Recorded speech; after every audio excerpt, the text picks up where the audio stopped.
Fala galera, estamos chegando para mais um vídeo aqui no canal e eu não estava programado para gravar esse vídeo, mas o que vimos nessa noite de sábado na NBA foi histórico. Deixe seu like, se inscreva no canal, habilite a notificação, porque pela quarta vez vamos ter um jogo 7 nos playoffs da NBA depois de um time sair perdendo uma série por 3-0. Boston Celtics acaba de vencer na casa do Miami Heat por 104-103, num jogo que já vai entrar para a história do melhor basquete do mundo, e esse vai ser o tema do vídeo. Então comente comigo, deixe aqui embaixo as suas impressões sobre o jogo, sobre a série, porque a gente tem muito a falar, não só sobre o confronto que marca o 3-3 para essa série entre Boston e Miami, como também sobre esse jogo número 6 e uma projeção também sobre o jogo número 7. Cara, me desculpe se eu estiver um pouquinho alterado,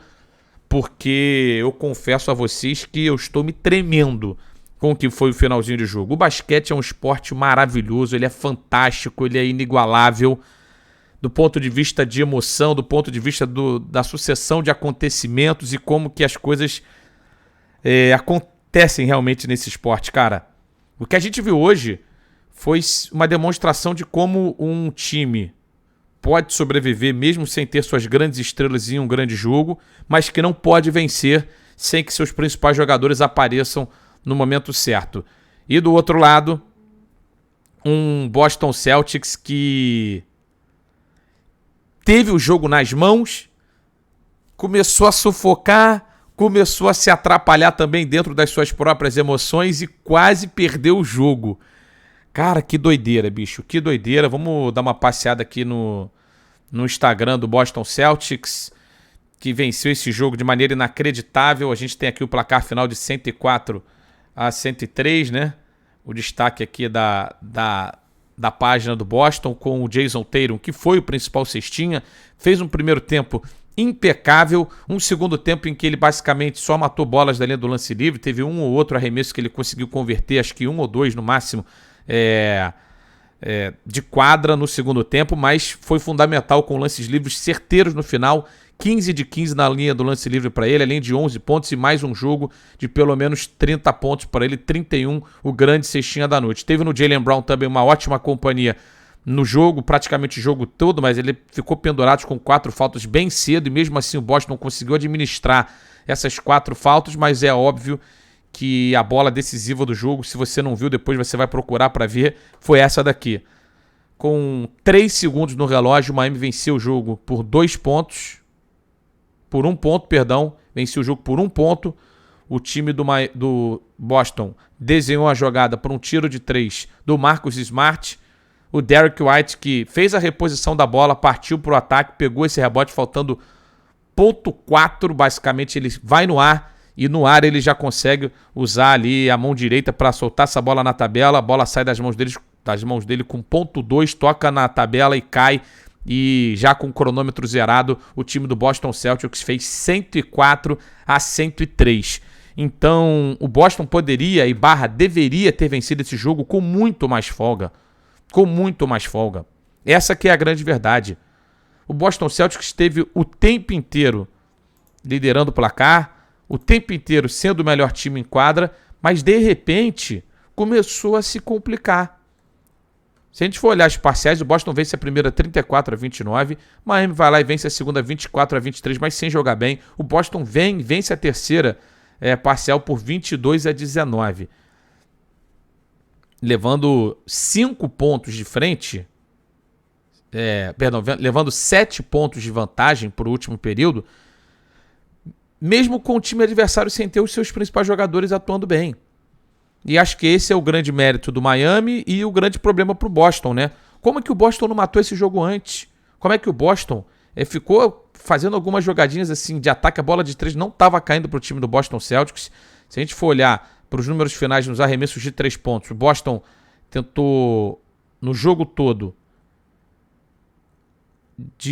foram 35 bolas de 3 pontos tentadas e 7 convertidos para apenas 20%. O Miami sobreviveu no jogo também pelas bolas de 3. Tentou 30, matou 14, 46% de aproveitamento. Só que nas bolas de 3 pontos, o Caleb Martin foi fantástico, 4 de 8. O Duncan Robinson teve 50%, 3 de 6 e ele errou 2 bolas de 3 pontos inacreditáveis. Numa ele estava absolutamente livre depois do Jimmy Butler errar um lance livre, era só ele matar, ele teve todo o tempo do mundo, bateu a bola e atirou e errou. E na outra também no contra-ataque, numa transição que geralmente ele mata, ele acabou errando. Miami jogou mal. Assim, jogou mal é um pouco forte para um time que cometeu 5 turnovers. Só desperdiçou 5 vezes a posse de bola no jogo. Mas dá pra dizer que jogou mal porque os seus principais jogadores não pontuaram. Jimmy Butler veio para 24 pontos. No final do jogo ele começou a dominar, matou uma bola de 3, sofreu a falta de 3 pontos que botou o time na liderança no placar por 1 ponto, faltando 3 segundos. Matou antes, né, alguns outros lances livres, mas ele tentou, no jogo 21 arremessos, matou 5. Menos de 24% de aproveitamento. Bam Adebayo tentou 16 arremessos, matou 4. Terminou o jogo com 11 pontos. Não faltou entrega, não faltou energia para o time do Miami, que foi com tudo que podia para o ataque. A gente está até aqui na página do Miami Heat, vamos ver se eles publicaram alguma novidade. Foi com tudo para o ataque, tentou de tudo.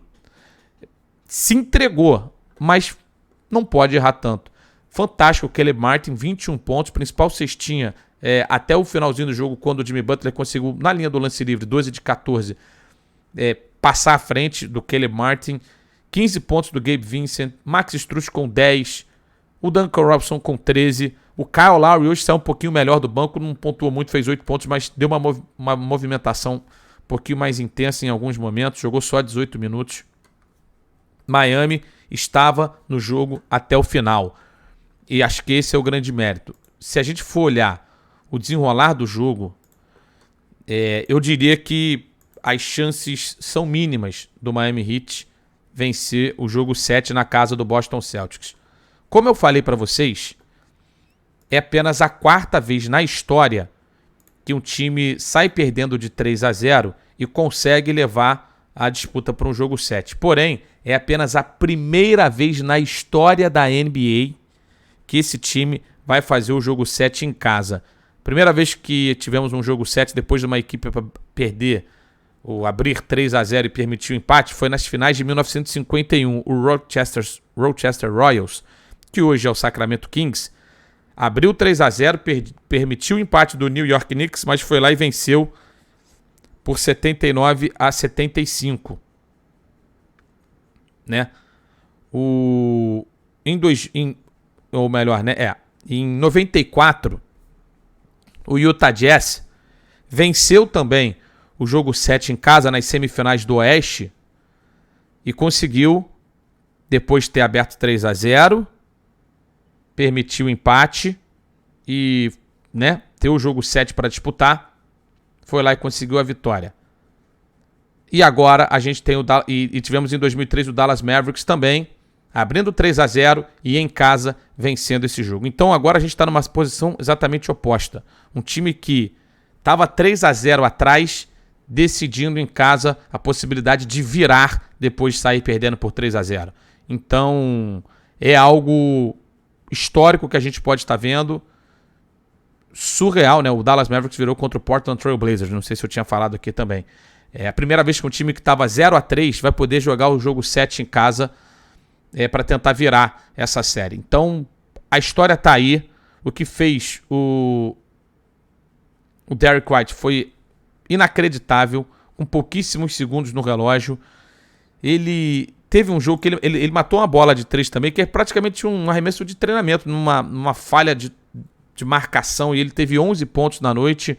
Matou 3 de 7 nas bolas de 3. O Marcus Smart matou 4 de 11 nas bolas de 3. Teve 21 pontos. O Big Three do Boston Celtics apareceu. O Al Horford deu um tocaço em cima do Bam Adebayo, que complicou demais o mental do Bam. O Robert Williams III, né, com toda a sua capacidade atlética, do ponto de vista de altura, ele também dificultou bastante. Eu nunca vi o Jimmy Butler com uma postura, uma linguagem corporal tão derrotada como eu vi hoje ao longo de toda a partida. E ainda assim, ele foi lá e no final matou bolas importantes na linha do lance livre. Vamos ter na segunda-feira um jogo 7 na casa do Boston Celtics, podendo fazer a virada pela primeira vez na história da NBA. Nunca aconteceu um time sair de 0-3 e virar para 4-3, tá? Nunca aconteceu.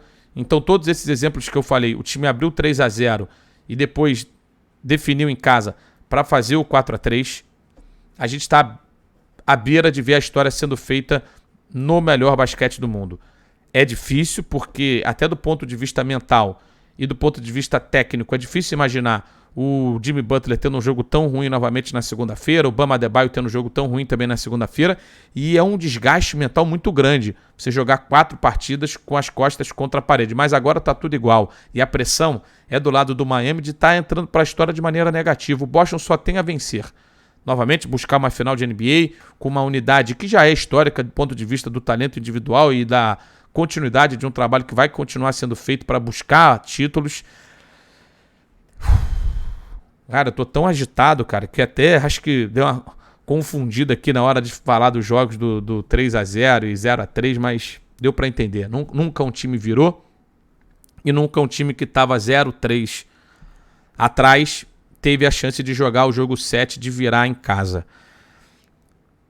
Eu acho que agora, diante de todas as circunstâncias dos acontecimentos, o Boston é favorito para ganhar o jogo 7, não só por ser em casa, por estar com toda a força mental ao seu lado, mas o que deixa de preocupação para o torcedor do Boston e de alento para o torcedor do Miami foi que o finalzinho de jogo do Boston Celtics foi horroroso. O time parou de executar jogadas da maneira correta, praticamente não conseguia mais matar bolas, permitiu uma ótima corrida do time do Miami Heat nos minutos finais, e isso dá uma esperança para o torcedor do Miami de que o Boston talvez não seja tão forte mentalmente assim na hora de decidir os jogos. O Miami está mais acostumado a decidir jogos no final, estava preparado para ganhar o jogo do jeito que era o finalzinho do jogo.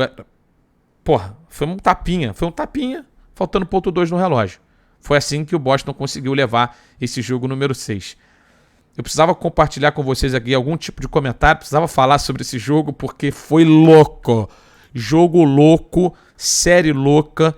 Já tinha sido surpreendente e muito surpreendente o Miami vencer os 2 jogos em Boston. Isso não acontece normalmente. Abrir 3-0 na série contra um time tão bom contra o Boston não era previsto. E aí o Boston consegue vencer um jogo em Miami, um jogo em Boston, outro jogo em Miami, e agora tem a chance de fazer história, de se tornar o primeiro time a virar um 0-3 para um 4-3 na NBA e quem sabe jogar a final contra um Denver Nuggets. Do ponto de vista físico, o Denver vai estar privilegiado na final contra quem quer que chegue, mas acho que isso é tema para um próximo vídeo, quando tivermos a grande decisão da NBA definida. Hoje é para a gente realmente aproveitar o que é o basquetebol, sabe? Quem não é apaixonado por esse jogo, desculpa, tá com um probleminha de cabeça. Você que não gosta do basquete, bate no seu coração e vê se tem uma lata, porque não deve ter um músculo aí batendo, não deve estar bombeando sangue do teu coração, tá bombeando outra coisa, porque esse jogo ele é absurdo, cara, é absurdo. Miami com a vitória nas mãos, perde o jogo, todo mundo atônito na casa do Miami Heat, o Boston Celtics gigante agora pro jogo 7. E do ponto de vista de atuações individuais, mais uma vez, Jason Tatum, cara de grandes palcos, de grandes jogos, cestinha da noite, decisivo. Jaylen Brown, importantíssimo com rebote. Marcus Smart, defende, ataca, são 3 caras assim fantásticos.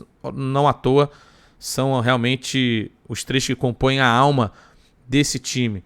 E do lado do Miami, aplausos para os coadjuvantes. Caleb Martin principalmente jogou muito, Gabe Vincent jogou muito, e se as estrelas não aparecerem, fica muito difícil. Que vem o jogo 7, pode ser histórico, vai ser histórico de qualquer maneira, com o Miami passando, com o Boston passando, mas eu acho que a gente nunca esteve tão perto de ver um 4-3 depois de um 0-3 acontecer na história do melhor basquete do mundo. Deixe seu like, se inscreva no canal, habilite a notificação. Se você gostar, pega esse link, joga pra galera e responda aqui nos comentários. O Boston vai fazer história? Sim ou não? Até a próxima, galera. Valeu!